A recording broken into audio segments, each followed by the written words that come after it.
യേശുവിൽ സ്നേഹമുള്ള മാതാപിതാക്കളെ, സഹോദരി സഹോദരന്മാരെ, പ്രിയ കുഞ്ഞുമക്കളെ, നമ്മുടെ രക്ഷകനും നാഥനുമായ കർത്താവായ യേശു ക്രിസ്തുവിൻ്റെ കൃപയും സമാധാനവും എല്ലാവർക്കും ഉണ്ടാകട്ടെ.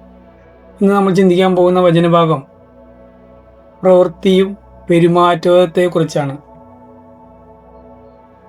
തോബിത്തിൻ്റെ പുസ്തകം 4-ാം അധ്യായമാണ്. മകനെ, ജീവിതകാലം മുഴുവൻ നമ്മുടെ ദൈവമായ കർത്താവിനെ ഓർക്കുക. ഒരിക്കലും പാപം ചെയ്യുകയോ അവിടുത്തെ കൽപ്പനകൾ ലംഘിക്കുകയോ അരുത്. ജീവിതകാലം മുഴുവൻ നിന്റെ പ്രവൃത്തികൾ നീതിനിഷ്ഠമായിരിക്കട്ടെ എന്ന് വചനഭാഗം നമ്മെ ഓർമ്മപ്പെടുത്തുന്നു. സ്നേഹമുള്ളവരെ, നമ്മുടെ പ്രവൃത്തികൾ എങ്ങനെയായിരിക്കണമെന്ന് വചനഭാഗം നമ്മളെ ഓർമ്മപ്പെടുത്തുന്നുണ്ട്. നീതിനിഷ്ഠമായിരിക്കണമെന്ന്.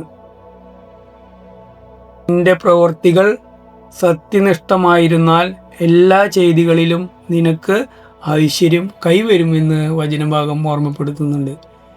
സ്നേഹമുള്ളവരെ, അതുകൊണ്ട് നമ്മുടെ പ്രവൃത്തികൾ നീതിനിഷ്ഠമായിരിക്കണമെന്ന് വചനഭാഗം നമ്മളെ ഓർമ്മപ്പെടുത്തുന്നു.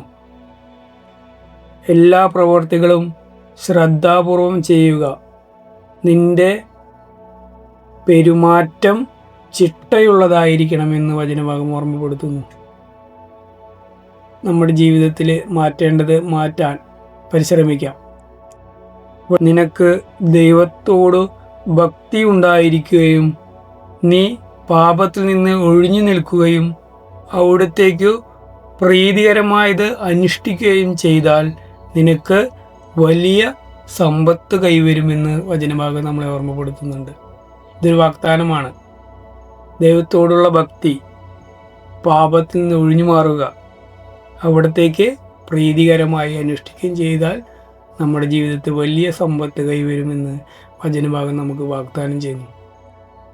നമുക്ക് ഇതിൽ വിശ്വസിച്ചുകൊണ്ട് നമ്മുടെ പ്രവർത്തികൾ, പെരുമാറ്റം, അങ്ങനെ ഒരു പുതിയൊരു മനുഷ്യനായി മാറാൻ എല്ലാവർക്കും സാധിക്കട്ടെ എന്ന് ഞാൻ പ്രാർത്ഥിക്കുന്നു, ആഗ്രഹിക്കുകയും ചെയ്യുന്നു.